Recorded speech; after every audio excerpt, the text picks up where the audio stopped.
Okay, so this is where I have my setup, and I'm looking towards that way to do my painting. It's a beautiful season to be in the park. Okay, so first the line drawing.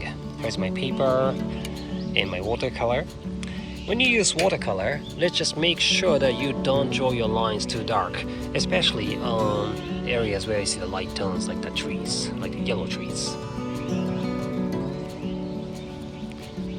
Hey you!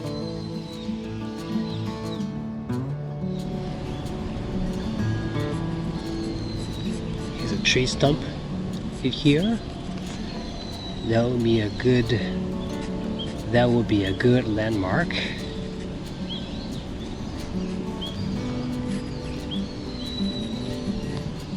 And draw some tree trunks that are big and obvious, like the one from this side.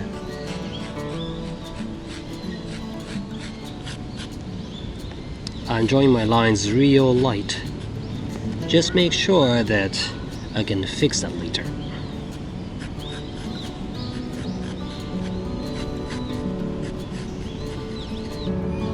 Okay, so my line drawing is loosely finished, mostly on the tree trunks, not so much on the foliage.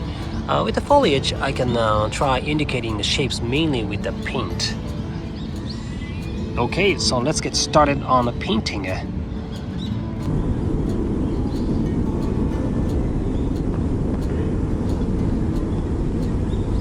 So this time I'm painting the yellow first before painting the sky blue, because obviously the yellow of the tree is brighter than the sky, so it's better to start from the bright area first in watercolor painting.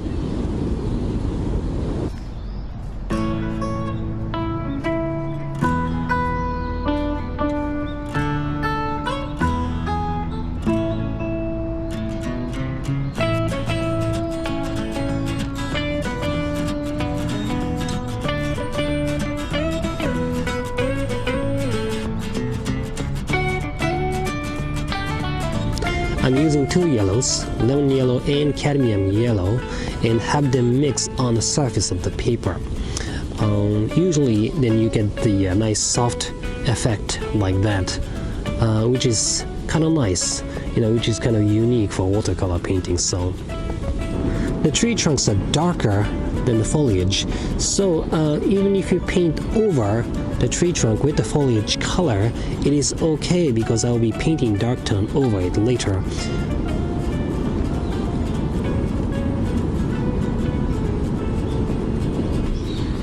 I am actually going ahead and painting the trees on the left side. They are kind of greenish, kind of reddish, but you can also see some yellows in there. So I am going ahead and paint them and then change the colors where I need changes later.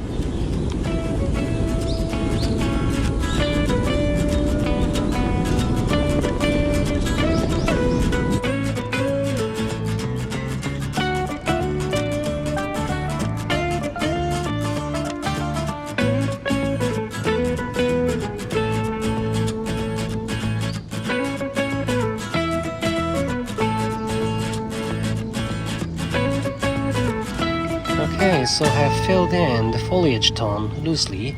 I am about to fill in the sky color in these areas.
Okay, so the base tones are now filled in. It's loose, but it's there. Looks like the guys around me, they just started playing mini golf. Anyway, I am starting to paint the tree trunks at this point. I am not going too dark. I mean, they are pretty dark, but I'm not going dark that soon. I'm gonna lightly indicate them and then gradually go darker towards the end. As you know, in atmospheric perspective, what's behind, like there, it's kind of light, and what's in foreground, it's very dark. So let's just watch out for the contrast.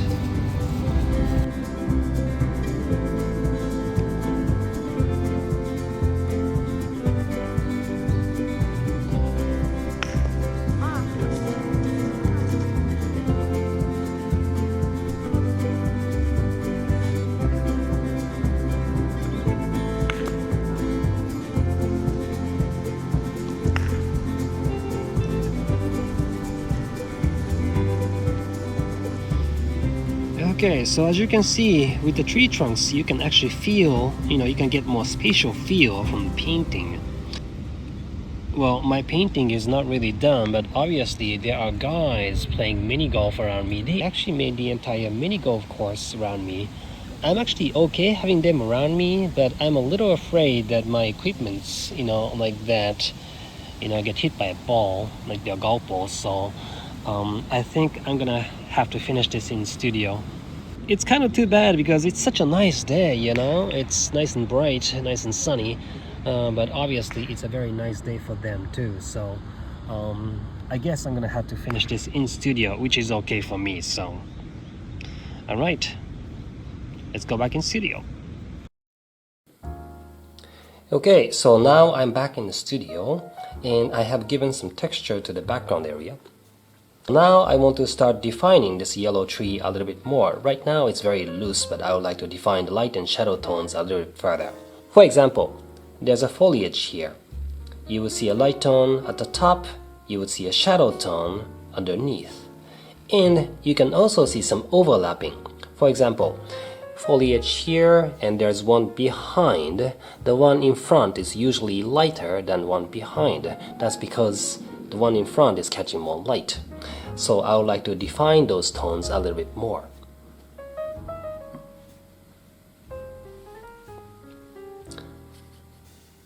So I would like to mix this yellow with orange, okay? Cadmium yellow and cadmium orange. I would like to make this a little bit darker than what I have now, okay? And then say this area, that's a shadow tone. So I know there are a lot of texture going here, but let's not worry about that for now. Start defining the shadow area, the big shape of the shadow area, and then you do the texture later.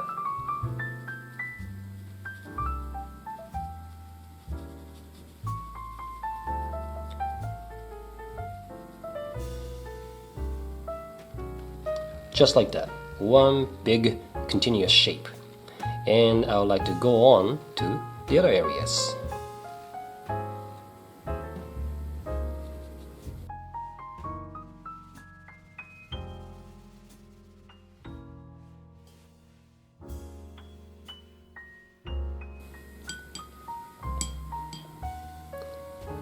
I'm occasionally mixing burnt sienna into this yellow because yellow plus orange, they kind of look strong sometimes. So I would like to mix brown instead of orange, just to mute the color.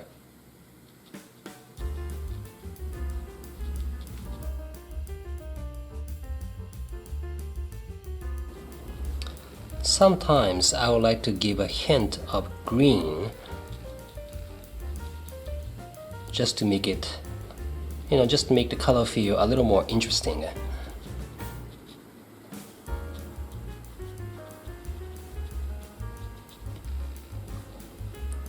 And I like to make these colors blend in together so they're kind of like gradation. You're now starting to see the shapes a little bit more, right?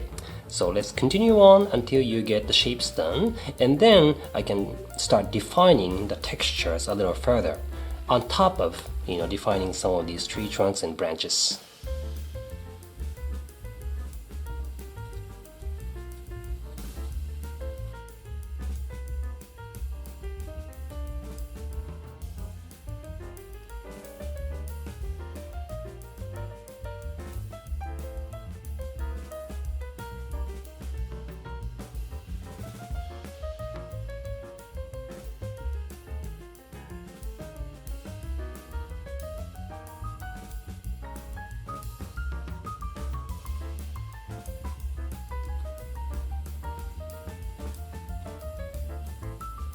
Okay, so now I would like to start defining the tree trunks a little bit more. As you can see, I have already made these tree trunks a little bluer than the others. Two reasons for that. One, they are in the shade. Two, they are far away. Speaking of being in shade, all the tree trunks are actually in shade. But I would like to make the foreground trees a little stronger in color, like, a little more brown in them. And I would like to make the background trees a little bluer, just to create a little more atmospheric feel to it. Anyway, let's go ahead and start defining the shapes a little bit more. I would like to use a small brush. Okay, so I would like to use cerulean and blend that into some of these tree trunks that are in the background.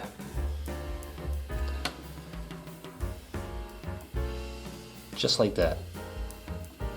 The value doesn't change very much. I mean, it gets darker a little bit, but not so much because I'm applying it very lightly.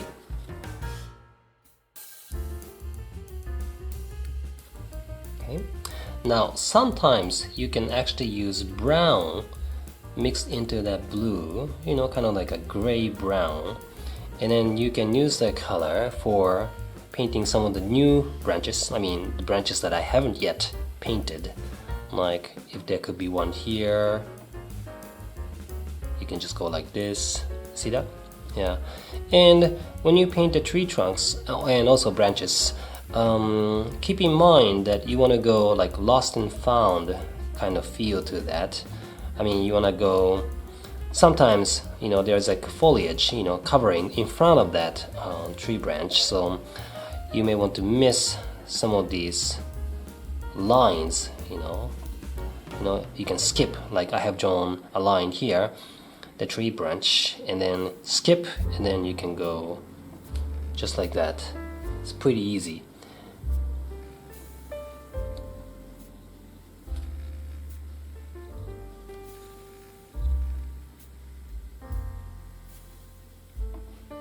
So lost and found.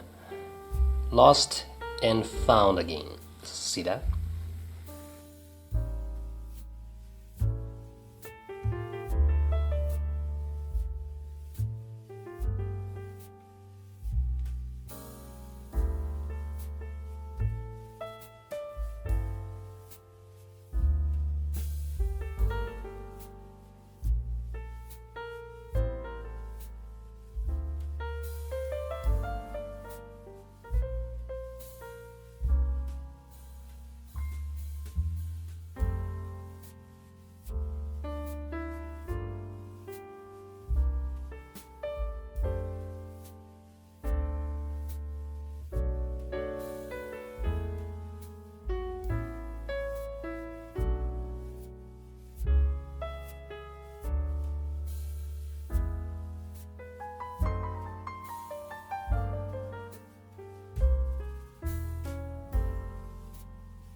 Okay, so I have pushed the colors a little bit more towards the foreground.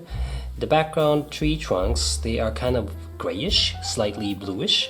And then the ones in foreground, the shadow tones are kind of bluish, but you can see more contrast so you can feel the atmosphere in the painting.